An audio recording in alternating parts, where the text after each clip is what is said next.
Magandang hapon, ako si Chris Zuniga. Mga kapuso, simulan natin ang balitaan sa iniwang pinsala ng nagdaang sama ng panahon. Ilang kabahayan sa Barangay Sungkil, Santa Barbara, Pangasinan ang binabaha pa rin dahil sa pag-apaw ng Sinukalan, Marusay River. Nakatutok si CJ Turida. Sa pinakadulong bahaging ito ng Sitio Riverside ng Barangay Sungkil, Santa Barbara, Pangasinan, binabaha pa rin ang ilang kabahayan.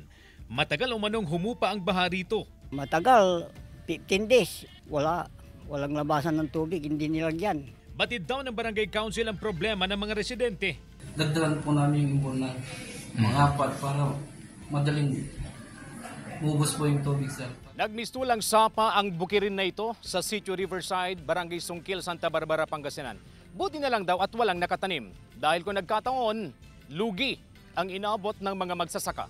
Sa tala ng BDRRMC, umabot sa 178 na pamilya ang binaha sa Sitio Riverside, katumbas ng 583 individual. Kabilang dito ang pamilya Fernandez na nakatira sa tabing ilog ng Sinukalan, Marusay.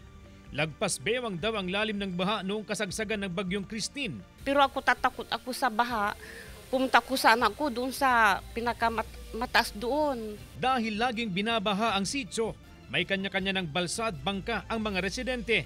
May flood monitoring system din sa lugar upang maalerto ang mga residente. Patuloy na nakamonitor ang MDRRMO sa sitwasyon ng mga residente, lalo't may banta ang bagyong Leon. Ingat lang po kayo kahit wala pa tayong signal. Kung malakas ang ulan, darating yung tubig sa atin. Kasama si Jing Dakanay, CJ Torida, One North, Central Luzon.